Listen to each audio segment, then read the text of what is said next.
नमस्कार, आप देख रहे हैं दिव्य दिल्ली न्यूज और मैं हूं आपके साथ यूभी चौधरी। केरल में इन दिनों एक अदृश्य लेकिन बेहद घातक दुश्मन ने लोगों की नींद उड़ा दी है। नाम है नेग्लेरिया फाउलेरी, जिसे आम भाषा में दिमाग खाने वाला अमीबा कहा जाता है।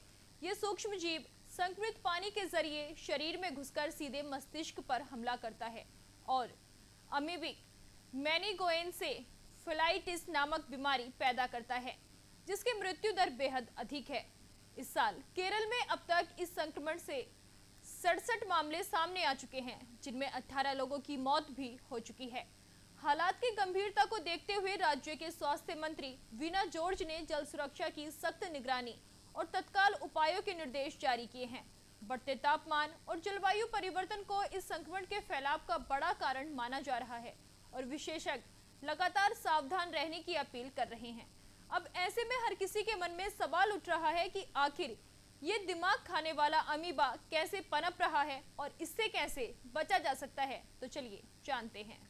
हम बात करेंगे कि कैसे पनपता है ये दिमाग खाने वाला अमीबा।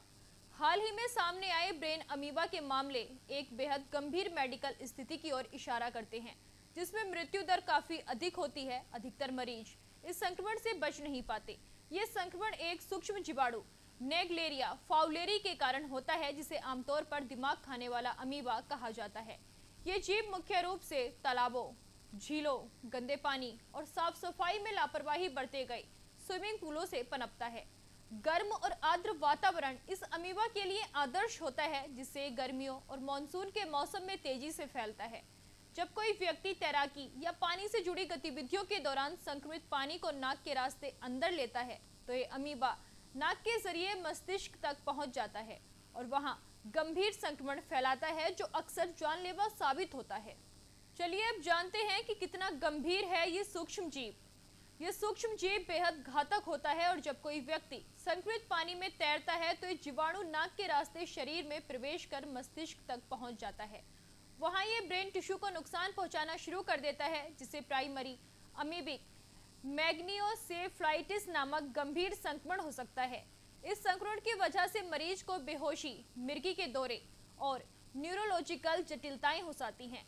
अस्पताल में भर्ती होने के बाद भी स्थिति अक्सर गंभीर बनी रहती है और बहुत कम मरीज ही इस संक्रमण से बच पाते हैं। यही कारण है कि इस अमीबा को लेकर अत्यधिक सतर्कता बरतना जरूरी है। स्विमिंग पूल अपेक्षाकृत सुरक्षित माने जाते हैं, क्योंकि उनमें क्लोरीन डाला जाता है, जो बैक्टीरिया और सूक्ष्म जीवों को मार देते हैं। लेकिन झीलों, तालाबों या खुले पानी के स्रोतों में ऐसा कोई नियंत्रण नहीं होता, जिससे अंदाजा लगाना मुश्किल होता है कि कब और कहां ये खतरनाक जीवाणु मौजूद हो सकते हैं। इसलिए किसी भी प्राकृतिक जल स्रोत में तैरने या नाक में पानी जाने से बचने की सलाह दी जाती है। चलिए अब जानते हैं कि लक्षण दिखने पर क्या करें। यह संक्रमण किसी महामारी की तरह लोगों के बीच नहीं फैलता, बल्कि स्थानीय स्तर पर होता है। यानी ये केवल उन्हीं लोगों को प्रभावित करता है जो उस विशेष जल स्रोत जैसे तालाब, झील या गंदे पानी में नहाते या तैरते हों, जहां ये जीवाणु मौजूद होता है। इसलिए सबसे जरूरी है कि ऐसे पानी के स्रोतों से दूर रहें और सतर्कता बरतें। अगर किसी व्यक्ति ने हाल ही में खुले या संदिग्ध पानी में तैराकी की हो और उसके बाद सिर दर्द, बुखार, उल्टी, बेहोशी, भ्रम की स्थिति या मिर्गी जैसे लक्षण दिखाई देने लगे, तो इसे नजरअंदाज ना करें। ये लक्षण नेग्लेरिया फाउलेरी संक्रमण के शुरुआती संकेत हो सकते हैं।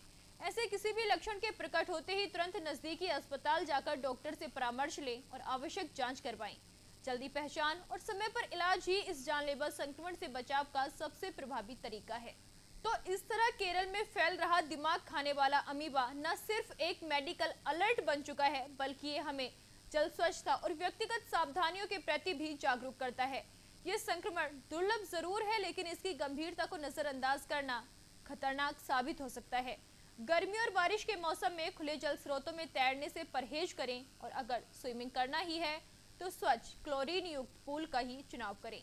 साथ ही अगर पानी में जाने के बाद कोई भी असामान्य लक्षण महसूस हो तो तुरंत डॉक्टर से संपर्क करें। याद रखें, जागरूकता ही सबसे बड़ा बचाव है।